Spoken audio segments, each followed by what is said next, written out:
Welcome to another Rich Martin podcast episode. Hope you're well. I love doing these because the job really that I've given myself is to chat to really great church builders across Europe and around the world to be able to help strengthen the European church. And today I get to speak with Matt Hooper. Matt is talking to us all about the role of worship in church and how worship and leadership go together. And it's a really fascinating conversation, and one that I have known Matt for years, and one that I really enjoyed, even though we've chatted long into the night off air about lots of subjects. This is fascinating and one that is really good. But before we jump into that, the partner that helps make these podcasts happen is Compassion. And Compassion are an incredible charity working all over the world to help relieve poverty. And I've chosen them to be a partner, not because I need a partner, but because I truly believe in the work that they do. And I would love you just to listen to a conversation that I had with Dave Niblock, who is a pastor in the UK, and his outcomes and what he's seen happen in partnering with Compassion and how it's affected him and the church that he helps lead. Hey Dave, so if you could just let us know, you've been involved with Compassion, helping out and doing a whole load of stuff with them over the years. How have you as a church leader seen partnering with Compassion make a difference in people's lives that you're helping pastor? Yeah, I love Compassion, Rich. I think it's an incredible organization, and me and Abs have had the privilege of actually being out there firsthand in Kenya. And we actually visited the child that we've been sponsoring for over a decade now, which was amazing. And so obviously there are incredible benefits to the actual children being sponsored. They are amazing. They are life-changing. But what we've also found is that there are benefits to the person in the church sponsoring the child. Right. And those benefits include just it's called Compassion, but we've found our church become more compassionate in their nature. We've found them become more generous. They are often the ones who serve and contribute. And so it doesn't detract from your church when the church get involved with Compassion. We've actually found the opposite, that it actually, increases and improves their giving and their contribution to the church. And so for us, it's been a win-win all round. Amazing. And if there was a church leader or someone in ministry out there thinking about partnering with Compassion, what would your recommendation be? My recommendation would be get in touch with them and speak to one of their regional managers in terms of what they do. They're very relational. There's not huge demand from them, but they just want to really make a difference in the lives of young people across the globe. And they will just talk that through with you, the best ways for you to do that and how that benefits your church. And so, I definitely encourage people to get on board. Brilliant. Thank you, Dave. Let's jump straight in now with Matt Hooper talking about worship and leadership. Hey, it's a fascinating conversation, so sit back and enjoy. All right, I'm here with a great friend, a genuine great friend, because often people say great friend, but they actually don't speak. Yeah, what was your name again? Yeah, sorry, can we just remind, looking at my sheet? This is a genuine conference somewhere, and you gave me a business card, I think.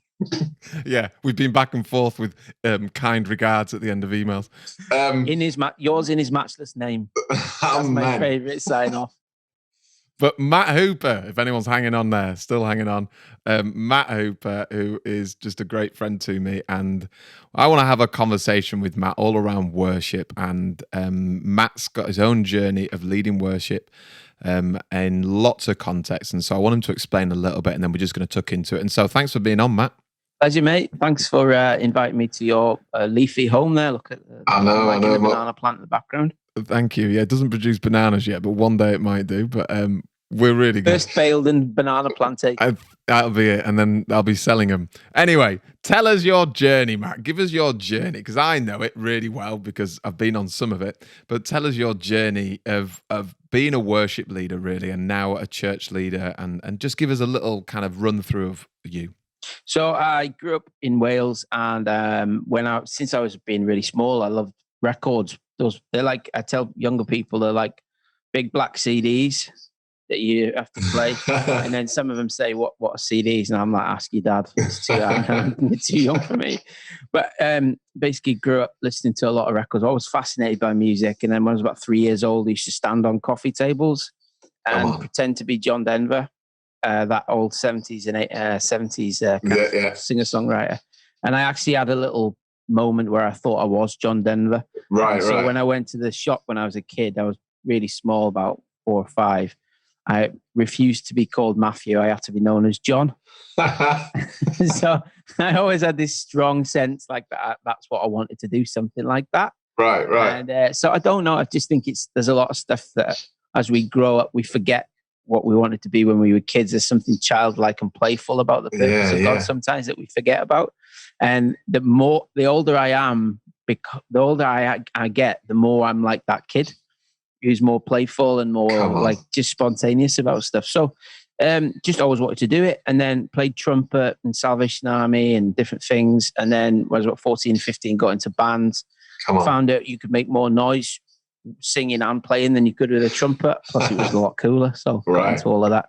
Reluctantly got into worship leading. I had a really great youth ministry. It was called Crusaders. It's now called Urban Saints. And I had a great youth leader who said to me, "We need somebody to lead worship." And I was like, "Fine." Like, I don't know why you're looking at me. And he handed me Songs and Hymns of Fellowship, which is an old, basically like before you could download your chords off the internet, you had to have these books. And he picked out a few songs and said, "Can you learn these songs and play for us?" So I had a capo, just played some songs, no intention of getting involved in worship whatsoever, but they needed a guitar player. And then started a band, went to uni, started a proper band, got to management, was going to play at Glastonbury. We were doing really, really well in and around Manchester. And I'd had a couple of really strong encounters with the Holy Spirit. And I could feel that there was this fork in the road coming between doing rock and roll. I wasn't like smoking crack and sleeping around. I was, like, it was all good, but I just felt like God was calling me into ministry, which I was really reluctant to do because I just couldn't see people like me in ministry. I didn't, you've got to remember the sort of early noughties in Christian music. It was like, there wasn't, it wasn't rich with like abundant creativity. So I wanted to go down the songwriter route and do all of that. But I remember the Holy Spirit speaking to me on stage at the Night and Day in Manchester and saying, "You can do this if you want, but I've got something else for you to do." And the place was rammed. We just got centre spread of the Manchester Evening News, and it was really motoring really well. And so there was this beautiful moment of, I suppose, sacrifice or surrender where you have to go, okay, am I going to hand God control and stop asking him to bless what I want him to bless and start chasing down what he's actually got for me? And then, so that's really one of the most pivotal moments, I suppose, of my adult life at about mid-20s. Wow. And just went working factory jobs and trying to contribute to the family and thinking God's forgotten about me. And then we ended up working together at Life Church for many years, and then ended up being involved in the worship team there, writing songs and traveling and doing all of that good stuff. And I think I'd like to think I helped more people in that part of my life through worship and music than I would have done on my own, chasing down my own dream in my own way with my own kind of strength. Yeah, man, that's a brief history, but I hope that's all right. I know, it's brilliant. And just the history. So you've got this raw talent that was putting great music out, and then it kind of comes into the church world, and you essentially marry up your talent with a church which has got great resources and great reach beyond its city. Life Church is known in its circles around Europe and around the world. And what was, you wrote more there, Christian songs, I'm guessing, than you've ever written previous before. Yeah, I had no intention of getting involved in the worship team when we got there, because the worship at the time was stylistically not my cup of tea at all. Like there was a lot of there were white pianos on stage, and there was a lot of floaty lace going on. And I come from like a punk sort of grunge, background, and Johnny Cash and Bob Dylan, and it had nothing to do with me, that. Yeah. So I couldn't get my head around, but God totally nailed me. I was three rows back, listening to the worship, and I was like, that's not my style or whatever. And God says, I want you to get involved. A strong sense of getting involved in the worship team. And I'm like, have you seen it? And have you Right. seen me? This is a train wreck. Right. Because I had a strong artistic identity. Yeah. So I'm not trying to be famous worship leader. I'm just trying to do music that I feel's true to me, which isn't that style. So I'm arguing with God going, if I get involved, it's going to kick off because of the way I'm wired and what's already going on. And the Lord went silent. Right. Which in my life usually means I told you what to do. I'm not going to change my mind. Right. Do you know what I mean? Yeah. Anyway, and it's exactly what happened is Wow. I started to get involved. Me and Mark Stevens gave me an audition. I got on and then I just tucked away playing guitar and trying to serve people being a guitar tech. Anyway, sure enough, he auditioned me for singing and he said, you'll be great. Let's put you up front. I was like, no, man.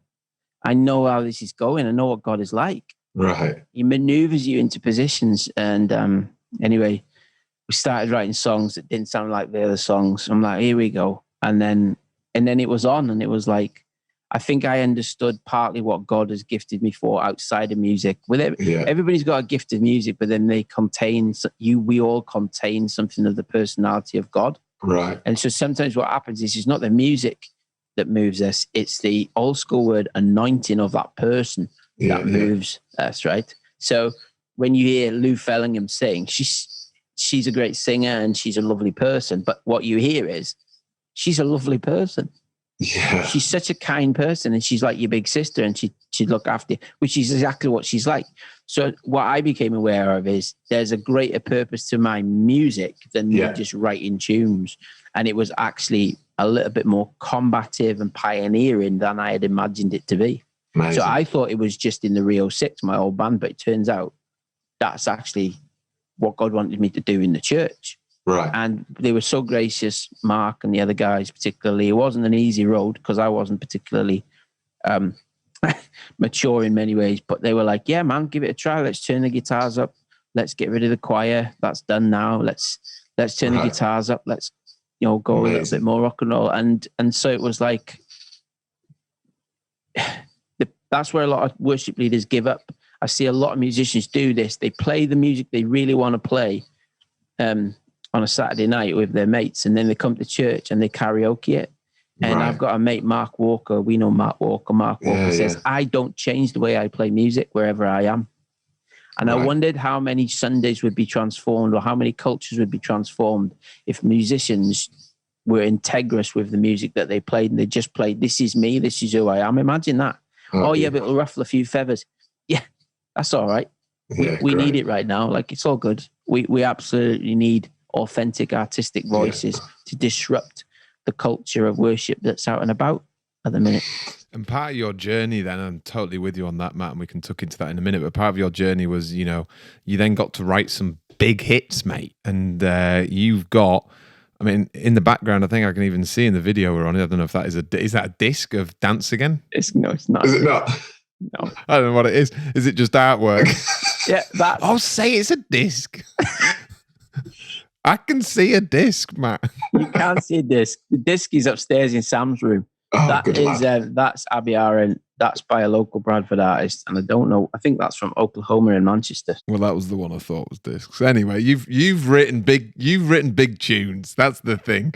What's the dynamic? You're then thrust into this Christian world. You write a number of songs with people and co-write with people. Newsboys being a huge one of We Believe. You do a Dance Again track that helps shift a whole load of stuff.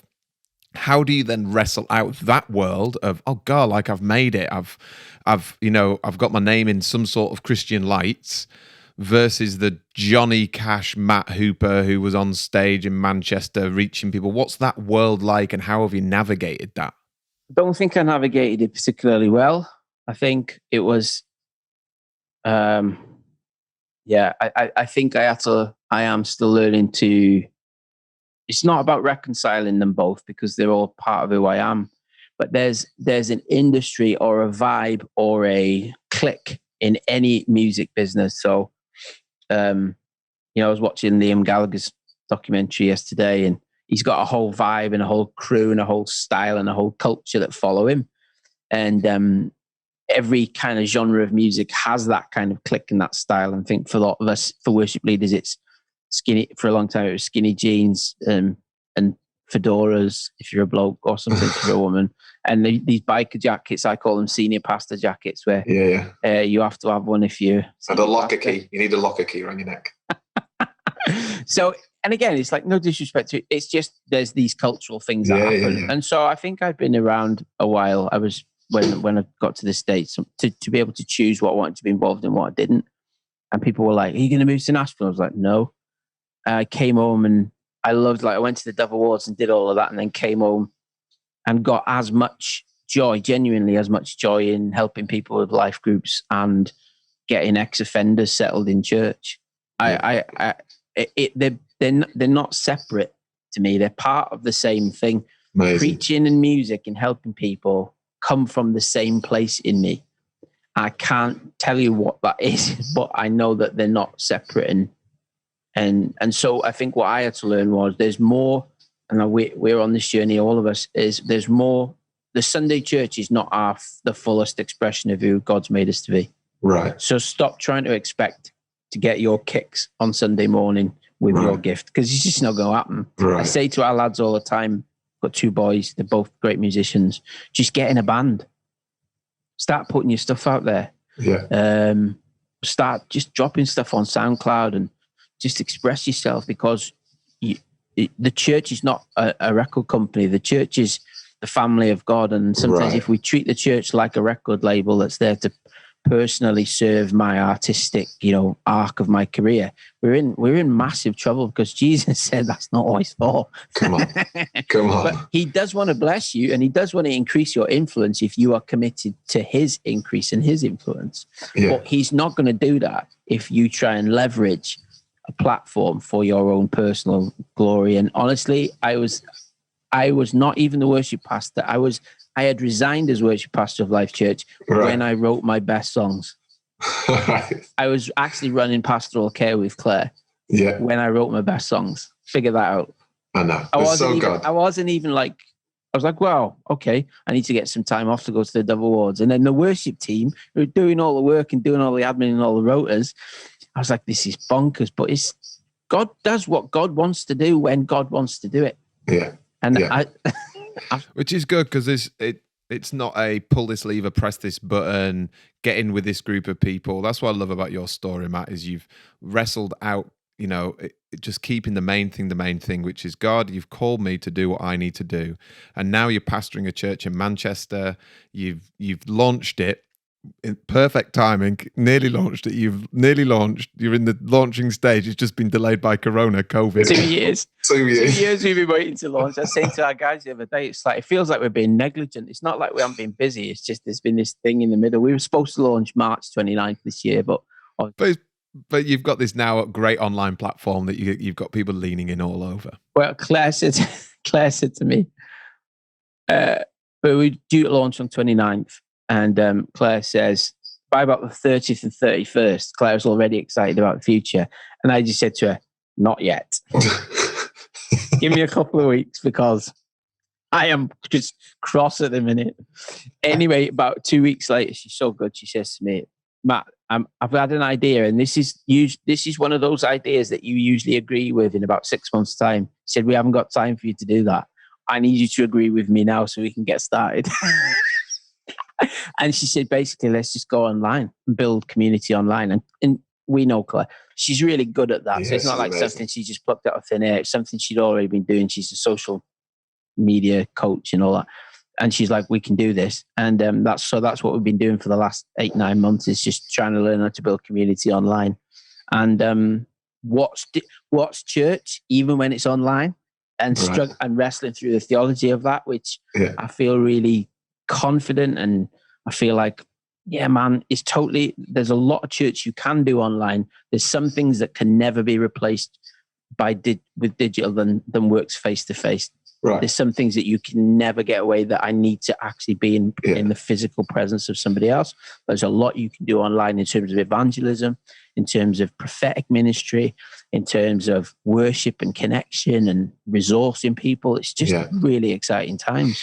And so, tuck into that COVID-19 worship moving forward, your take on it, because, you know, being honest, personal preference, you know, I don't think anyone can come out with some sort of doctrine of digital online just yet, because we're just at the beginnings of it. But personal preferences, I'm not a massive fan of worship in my living room. So this weekend, I was worshiping in my living room, and one of my family members was stood worshiping, and I was sat with, you know, coffee on hand, and she's there, arms in air, worshiping like mad, and I'm sat, and I'm like, this is really strange. And so I personally am not a huge fan of watching TV, and that's my worship experience. Now I sing all day or whatever, you know, I've got my own little tra-la-las that I go with, and so I'm a worshipful person. But where do you see it fitting? How do you see, you know, we have, you know, 1 year ago, there was these huge conferences going on, and worship movements were going, and thousands were gathering, and people were touring, and all that stopped everywhere.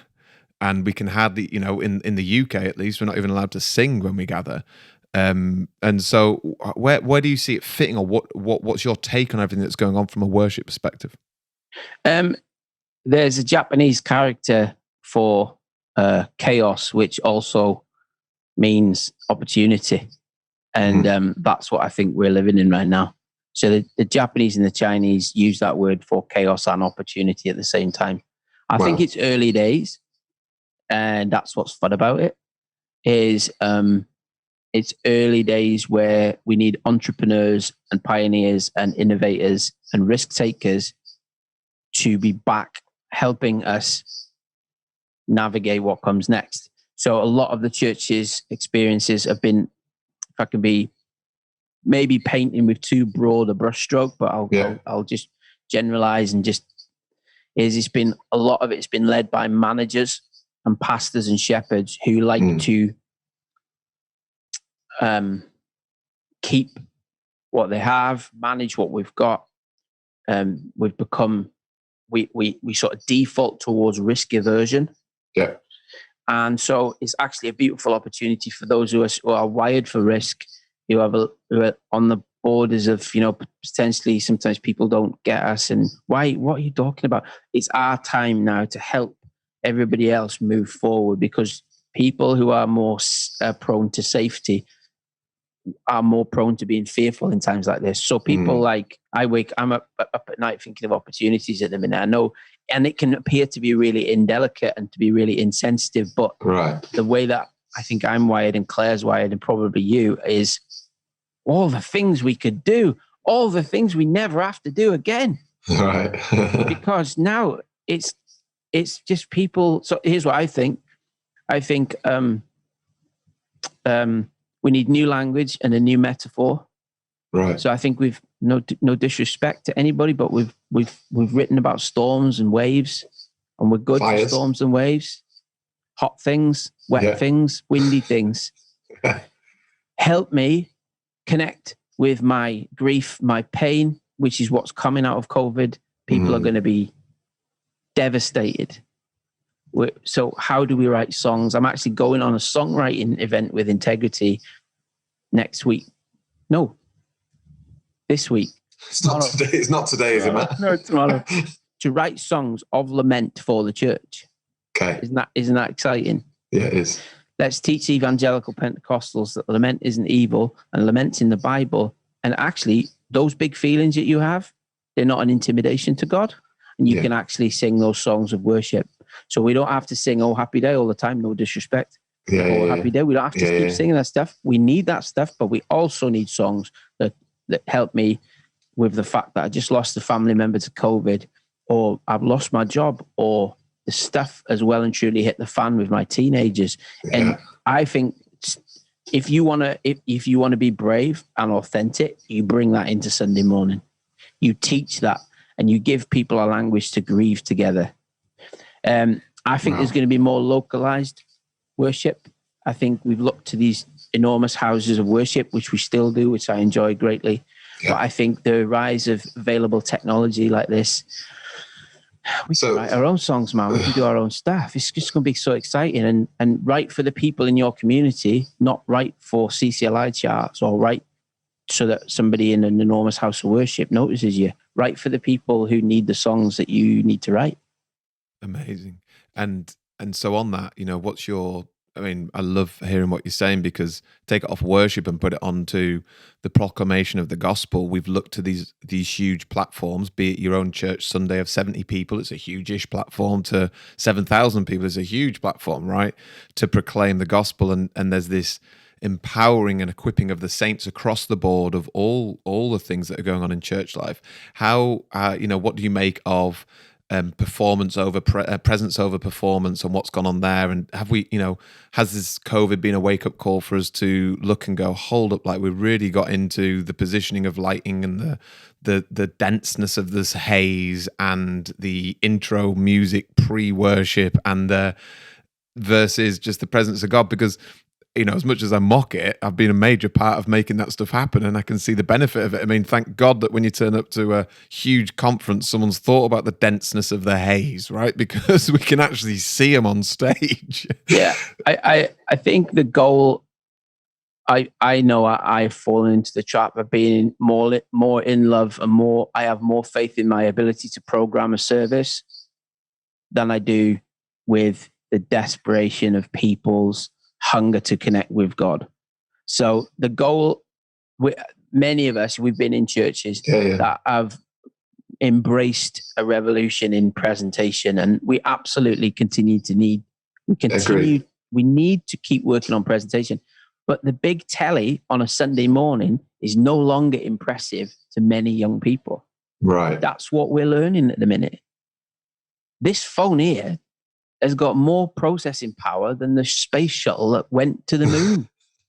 I don't need a big telly on a Sunday to impress me. When you and I started to see those revolutions, there wasn't anything like it. Right. And it was reaching people. Remember at the church we were at, like 600-700 people on a Wednesday night. Yeah. And you're thinking, are those days over? And I'd probably say, yeah. So what God wants to do next? He wants to connect with people through this stuff. Yeah. So we have to learn to speak that language, the language of digital communication, through phones and through TikTok, through Snapchat, through Instagram, through Facebook. Yeah. And they're all highly disciplined and different forms of communication. So I think the goal is connection. This is my new mantra. The goal is not presentation. Sometimes what happens, we so love our set lists. Right. We almost show our set lists up to people as if, look, and the people are going, I give a rip what comes next. Yeah. I don't care if that was yellow or green. I felt nothing. I learned nothing. And now I don't know what to do, because I've come to a place where I should find substance in the church. And if they can't find substance in the church, so do we need presentation? Yes, but we need connection more than we need presentation. There's this thing I say about, like, get out of the way, mate. I'm trying to see Jesus. I'm not interested if it's your new song. Yeah. I'm like really pleased that you can sing that high. That's great. Yeah. But have you helped me connect with Jesus though? Yeah. Have you touched my soul? Have you moved me? Have you helped me? Have you sent me out with hope? Do I know what to do on Monday now? Yeah. And not Monday 20 years ago. Right. Monday now. Yeah. Monday in post-COVID and post-COVID Britain. Monday in COVID and post-COVID Manchester. Yeah. So I think we need songs. We need, the MC. Come on, everybody, let's give Jesus a worship. Well, that might be appropriate for you, but if it isn't, don't do it. Yeah. If it doesn't move or connect with people, just stop going on autopilot and doing what people in California or Australia do. There's lots of other ways to connect with people, and people are doing it in really beautiful and transformational ways. And I'm being polemic, and because there's a lot of that stuff that's really helpful. I'm kind of doing it on purpose to antagonize some creativity and saying what actually connects with people. So we surveyed our launch team, and they said they want a safe place. They want a safe place, a safe place to fall apart, a safe place to not be okay, a safe place to grieve, a safe place to have actual friends, not virtual, Facebook friends. And it was like, wow, if I'd have just gone into my old formatting, I would never have thought that you need safety. So the sound I need to make is safe. a safe sound, not necessarily a hype sound. Yeah, and I mean, I love listening to you, Matt. I always have. I love. You just press lots of great things in me, which is brilliant. But let me throw a curveball in and just say, okay, the government in the UK have just said that coronavirus has disappeared, and every church claims that they were the one that were praying that one in, and so on and so. But the point I'm trying to make is that then next week you can actually be with your people, and it's launch day for you. What does your worship look like in your church? So we had already started to build around that, and I think it's to do with, it's going to be quite. We're not going to stylize it too much to begin with. I think every family, when you have a family, it's influenced by the personalities within the family to give it its family culture. The Martins have got a family culture, and people from outside go, "Oh, this is interesting." But a lot of our values are to do with inclusion, and sometimes people's beef against like worship teams or worship cultures, they don't feel included or they don't know how to be included. Okay. And so what we're trying to do at the minute, we have got a large percentage of, as you probably people said, as you would imagine, but I didn't actually imagine this. We've got a lot of people who can sing and lead worship at Kingdom Company. We haven't launched yet, but we've got a launch team of about 40 people who, I would say 16, 17 of them are musical or involved in the creative arts. Amazing. So it's clear to me that God is trying to grace us with something. Right. And if I'm too tight with that and too prescriptive with that early on, I'm going to potentially kill the thing that God's wanting to do.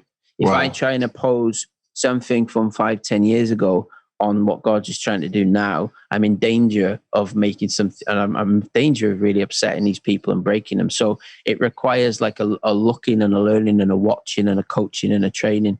So musically, what would it sound like? At the minute, we've got this amazing guy on keys who's he's one of those guys who grew up in a Baptist church. He just flows. You don't tell him what to play. Okay. He just flows. And then we all sing. That's what I do. I just have a row of us singing. There's about 6 or 7 of us, and Philip on piano. We've got the ability to do a full band, but I wouldn't do it for a while. I wouldn't do it this year. And just let him sing, and we just flow and worship. Because I think that corporate worship thing is one of the things that you've said, you can't replicate it digitally. No matter how good it is, I'm watching somebody sing. Yeah, yeah. And the presence of God, when you're all together, I don't want to say it's stronger, I've had some amazing times on my own, but there just is something about shoulder to shoulder with people and no question, looking around and the saints all singing. Just a question from a leader. So you've got a leadership hat on of leading the church, and you've got a worshipful hat on. Are you leading? It's the question of, is this for new believers or is this for believers? How much weighted is it? Because I'm a turning up to Kingdom Company having a 3-hour soaking session before the preach. What's that tension? How does that work in your head? Where do you sit with that? Well, it's quite.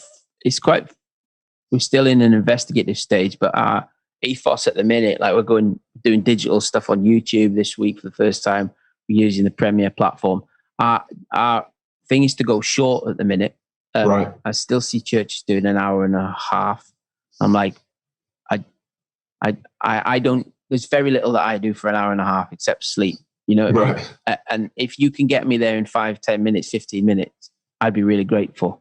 Yeah. So we did this thing on Instagram called Speed Church, which is one song, one thought, one prayer in 15 minutes, and it's been one of our most popular things online. Is just get me there, get me there faster, which we can do. And I remember back in the day leading worship, we had a format at Life Church which was about 20-22 minutes. I remember somebody saying, "You get up and down really fast. You get there faster than we do. It seems to take us ages to warm the people up." And I'm like, no, you don't have to do that. You set the temperature. You decide as a leader. Nice. So I do still believe in that stuff. But I think, what was the question? The question is, what are you conscious of? Are you conscious of the unbeliever that comes in? Are you conscious of the believer that wants a soaking session? How do you wrestle that out? We're not going to soak for 3 hours. There's no way. But you're going to hopefully, and I here's my commitment is, we got to explain things to people. So we've got to stop. We do this a lot when we were doing public meetings. I'll explain why communion is important, what that means. what is sin or redemption or translations in the Bible. Do I have to have we explain everything. We explain what people, like some Christians call it soaking, but really what that means is nothing to do with being wet, or nothing liquid comes down from heaven. There's nothing like that. It's an expression. It's a metaphor. It's a word picture for blah, blah, blah. So we've learned to explain everything. And the more that we've explained to people about why we do certain things and what certain things mean, the more people can make up their own minds whether they want it or not. So we've learned, me and Claire, instead of to be directors all the time, we're more like curators and sort of librarians and helping people connect with what they want. So it's like, we're not going to do a long 3-hour soaking session, but my mate Jonathan Ogden does these things online. They're absolutely unbelievable. They're like 2 hours. And so let me connect you with Jonathan Ogden. So I don't feel the pressure to have to try and be soaker or to be hyper seeker sensitive. Having said that, I think there's something beautiful and mystical about the presence of God in worship that is transformative. Right. I'm a Christian and I still can't explain what happens when I feel the presence of God. So here's what I would get up and say is, I'm feeling something today. I don't know if you guys are. It doesn't matter if you're not, by the way. God doesn't love you any less. He doesn't love me anymore. I'm just really sensitive today. I'm just feeling this today. Anybody else? It doesn't matter if you are. It's not a club you have to join. But isn't that amazing that sometimes that God, and I'd use it as a teaching and an explaining opportunity, because there's so much that we've inherited, you and me, from our church culture and background that has never been explained. Right. So you'll have this with your kids as they grow up. They'll go, why? They're probably saying that already. Why? And you go, do you know what? I don't know. I don't know why I don't know why that man puts on a special voice when he speaks in front of everyone. Yeah. You know, what? Who said you have to do that? And then we copy the man who does a special voice. In the glory, in the name of... Why is he speaking like that? I spoke to him in the fire. He doesn't sound like that at all. Sounds like he's from West Yorkshire. He just sounds, yeah, all right, mate, how's it going? And he gets up on there and he becomes something else. That's the sort of stuff we've got to break down the Lego model, take it all apart and go, right, okay, let's keep that because that's from the Bible. That's really helpful and that's culturally appropriate. But we'll leave this because that's just from America. And we're in Manchester and Yorkshire and we don't need those things just yet. So we'll leave it over there. Which is really like the confidence of what you've got. Like, I love that curator librarian thought, which is really different, because the last thing you call the leadership that I grew up in pre-being at Life Church, or the leadership maybe you've grown up in, it wasn't the librarian curator feel, because they're just not exactly sexy words, Matt. I don't want to be a librarian, but I love the concept. I love the concept that when you're leading worship, is you're curating what's in front of you, and is that your style that you've moved into? Is that where you're going? Yeah, I think it is. I think there's times to get out and so I grew up in evangelical Pentecostal churches, and then I was introduced to Anglican churches in my Claire and I went to an Anglican church for a long time, and there's just different approaches, stylistic approaches to things, and I think there are times where you eyeball somebody and you say that's not okay, or we can do better, or that was fantastic. And I love those conversations. Yeah. If I'm speaking like that every week, there's the potential that I begin to lose the connection that I fought really hard to make with you, because I am stylizing our relationship too strong. So when I went to the St. Mellitus College and some other things, they would much more say, well, what do you think? Right. Well, how do you read it? And the wisdom of the way Jesus taught parables start to sort of hit home to me. Jesus left space for people to listen to the parables and put themselves in the parables. Yeah. People were doing their nut. Why won't you explain the parable to us? Why don't you explain it? And then behind the scenes, the disciples are going, what? Can you explain what you just said? Because we don't know what that means. Wow. And because he's leaving space for people to be intrigued enough to step into that experience. Yeah.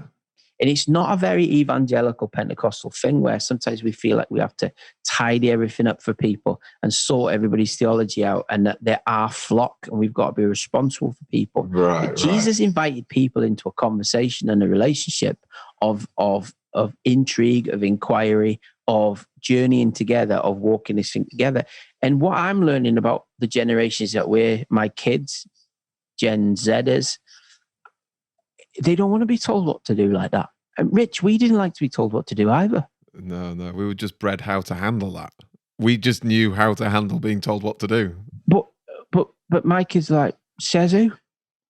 Why? And we, says, why do I have to do that then? Says who? And if you bring them along a journey and offer, I'll leave it there for you. Leave it there, see what you think. Leave it there, see what you think. And if you want some more help, I'll just be around the corner.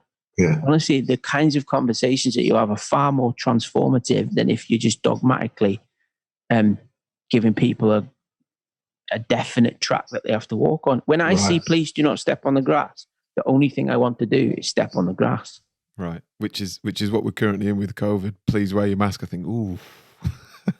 Oh, they're telling me now. I know it's right, and I know all the reasons. People with masks going like, I wear a mask, but I wear a mask with a monster face. That's what I'll do. Do you know what I mean? I love it. There's this little thing within us all. And it's God's totally big enough to cope with people's individual learning styles. And I think we've done message from the front, 3 songs type style. But if you're a teacher, you know that is actually a very low level way of actually impacting people's learning. That people learn experientially, people learn orally. Singing's a great way to teach. So we've got to just be a little bit more. It's not even the wisdom of the world; it's just wisdom to figure out what we need to do next. It's brilliant, and what I love, Matt, is I love that yourself, others that I'm connecting with, are doing innovative things, which is really innovative. It's innovative because it's never been done before. Wow. Is that it is day to day and it's week to week. And I think maybe over the last 10 years for me, particularly when I've been building churches, that it was easy to know what to measure things on. It was easy because you had like how you had references to the past, be it last week or be it last year.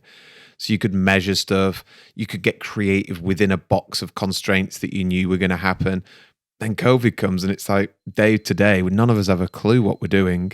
And week to week, we don't even know if the church building is going to be open. We don't know if we can put it, what's going to happen. I think what I love about what you and Claire are up to, what I love about your songwriting, what I love about you talking about worship is that you don't know what the future looks like, but you'll just curate what's in front of you and hope that the Holy Spirit has brought all the elements that are needed for that people group and contextualize it to that group and move forward. And someone in America or someone in Australia or someone in Japan might never, ever, ever look at how Kingdom Company do stuff and try replicate it, because that's not what's needed. What's needed is the people that are in front of us need the presence of God. One of the things early doors when we came off staff at our last church, and I had to explain to my kids why we were doing what we were doing, and two of them were very concerned about the quality of our decision making. Right. And that's okay. And I remember saying to the Lord, like, how can I explain this step of faith to my son? And I just sat down and thought, how would I teach it at the college that we used to sort of work with? And Acts 16, Paul's trying to plant churches, and he goes to Bithynia, and the Spirit of Jesus would not allow him to do it. Wow. The Spirit of Jesus would not allow him to plant a church there. Wow. And then he tries somewhere else. I forget what it was. And the Spirit of Jesus did not allow him to do that either. And you're thinking, what? The Apostle Paul is not allowed to plant churches wherever he likes. Yeah. And then a man from Macedonia appears in a dream. And it says this amazing line, concluding that the Holy Spirit had spoken to him. Right. It's over there, lads. It's like, that's the best I got. I had a dream, which is better than they had the 2 other times. Yeah. And they go to Macedonia. They meet Lydia. Lydia's a businesswoman, so she don't look like the Jewish model of church planting. Right. She don't look like the traditional model. She's a powerful, wealthy woman. Right? Wow. She introduces them what I'm now learning in church planting parlance is called a man of peace. I didn't know there was such a thing. But I've heard it a few times, and it's basically people who can help you get into a community. Wow. And she busts all these churches open. She busts all this opportunity open. He's doing his thing. He ends up planting the Corinthian church. Wow. the Philippian church, and I think it's the Thessalonican church.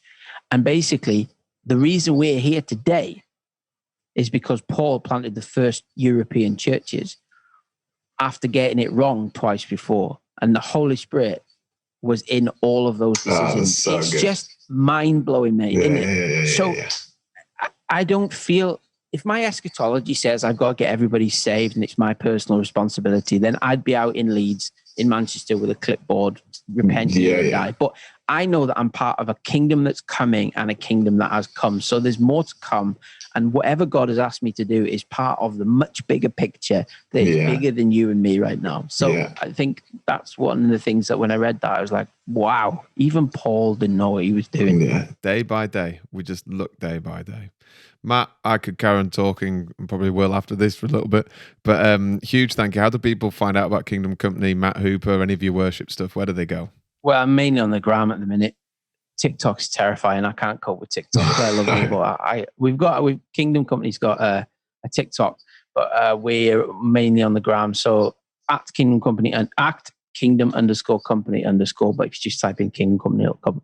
And then Matthew James Hooper is my handle for Instagram. So we answer all our direct messages ourselves. We don't have a suite of people with headsets who do all our ads. Oh, it's just me and Claire at the minute. Oh, but do let me know when there is a suite of people, because that sounds like a great day when it happens. Amazing, wouldn't it? Imagine a call center dedicated to answering people's texts that you don't. Oh yeah. But you'd still put your own personal number on your chest, so people feel like they're still calling you, wouldn't you? Do people actually do that though? Do actually people like? I know people phone Bob Goff, but I know like. Yeah, apparently so. So maybe I should try it. I'll write it on my forehead and see if you text me. You probably will call me in the middle of a broadcast or something. Right, thank you, Matt.